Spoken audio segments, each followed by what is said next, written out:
Welcome to Paul's Passive House.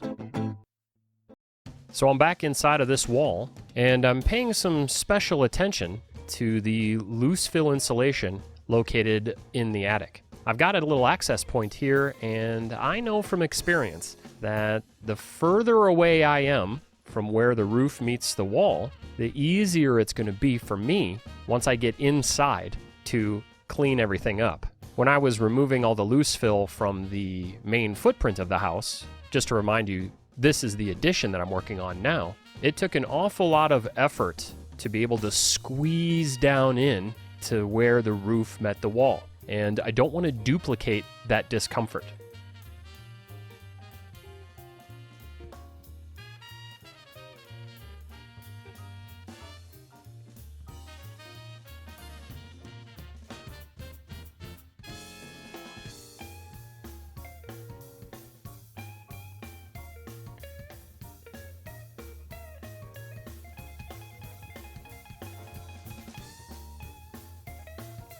Now, since the last episode, you saw me cancel out this window. That's why you're looking at a window with two 2x4s installed in the middle of it. That's going to allow me plenty of space to add the exterior sheathing, which is going to be the R12 zip sheathing, and deal with the gap in the corner that has been perplexing me now for a few weeks.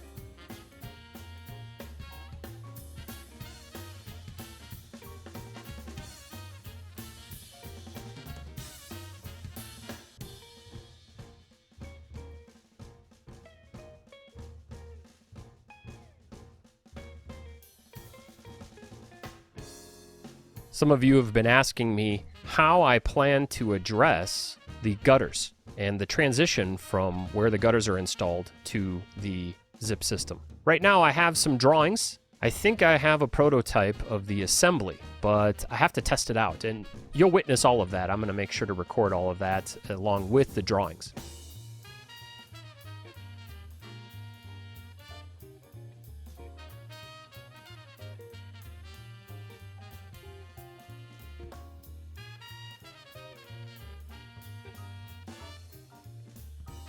So one of the problems with this addition is that since it was built maybe 30 years ago, this end, this is the west end, has sunk. And the east end, which is the part of the addition that's attached to the main footprint of the house, has stayed relatively stable. So I've got some flooring issues and some concrete issues to handle where the two meet, where the addition meets the original footprint of the house. But I've also got some level and plumb issues here to deal with. Because this end has sunk, it is now not level. It's not plumb.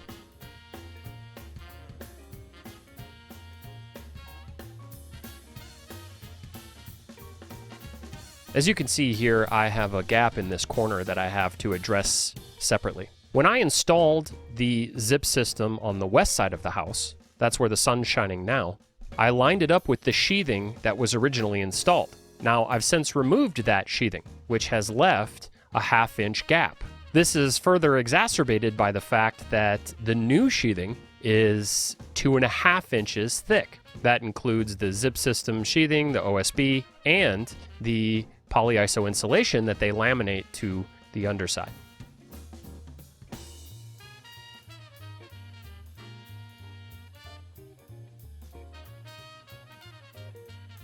To address this issue, I am installing a 1/2 inch of polyiso insulation to fill that small gap. You can see it fitting into place there. And then on top of that, I have some 2-inch zip system sheathing. And it just so happens that it works out perfectly to fill in the little gap with polyiso and then cover it with the 2-inch. In hindsight, it makes me very glad that I bought a couple of different kinds of zip system. I had 2.5 inch, I had 2-inch, I have 1-inch. Got a lot of different thicknesses to work with, and like I said, in hindsight, it turns out that was a benefit. At the time, I was just looking for the cheapest used zip sheathing I could find. But as it would turn out, because this is a retrofit, there's a lot of different gaps that need to be filled.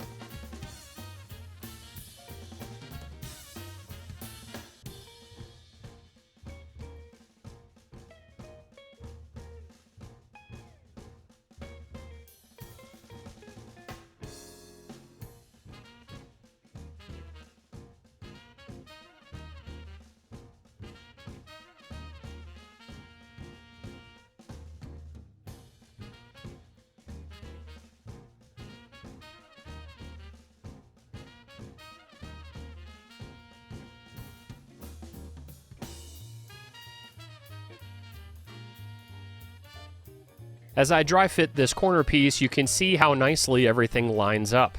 I did a pretty good job of filling the gaps, and now I'm going to secure this corner piece with some screws.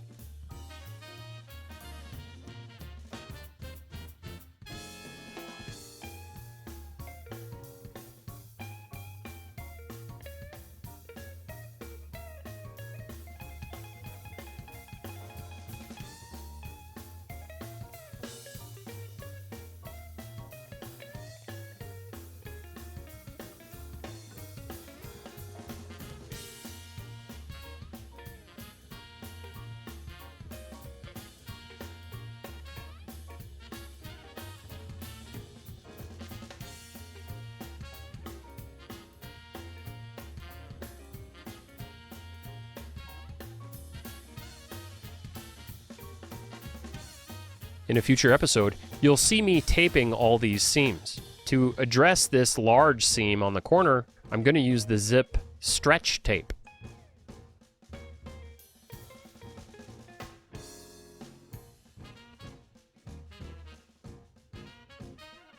Taking some final measurements, I just need to make sure that my new sheathing system is going to fit.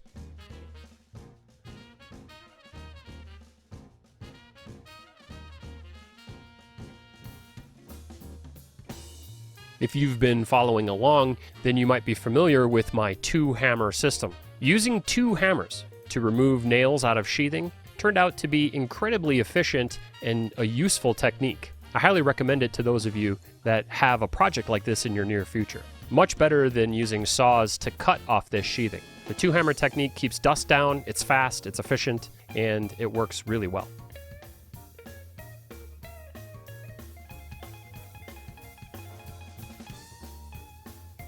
Now, to those of you that are wondering, I'm actually reusing all of this fiberglass. This is good fiberglass, it's just not the correct insulation for the wall system that I designed.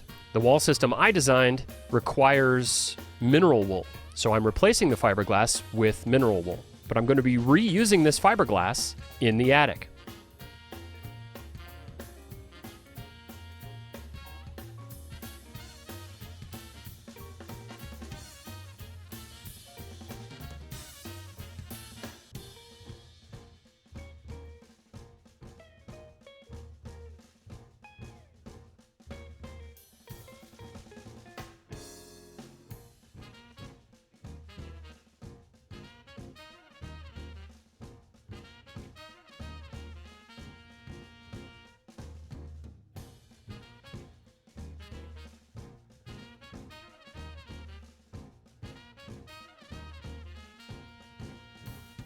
Here again, I'm taking special time to vacuum away all of the loose fill that's wedged between where the roof meets the wall. And I'm doing that because of how difficult it was to remove this from the attic.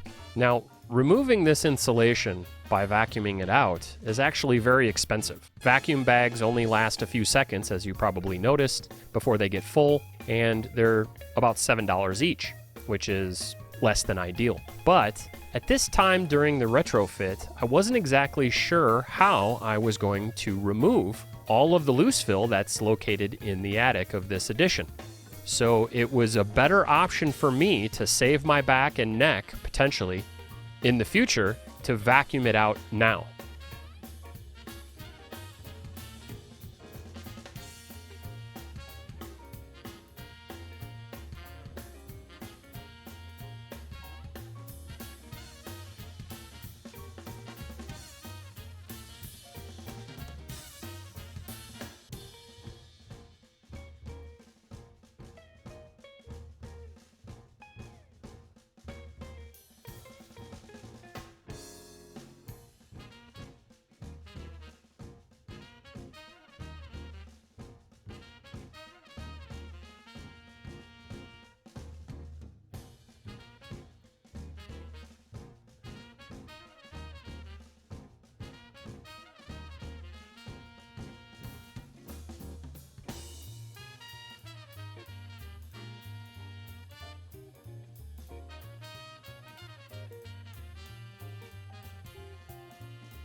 I'm slowing the video down a little bit here so that you can take a good look at that corner and see just how well that came together.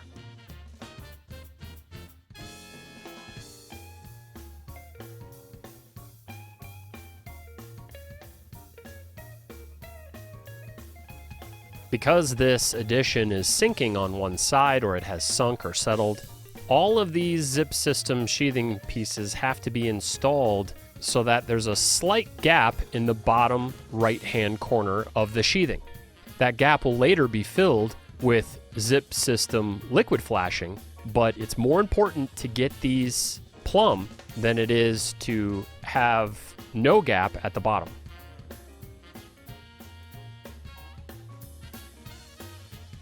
I'm going to wrap up for today, and I'll be back out tomorrow to further install this sheathing.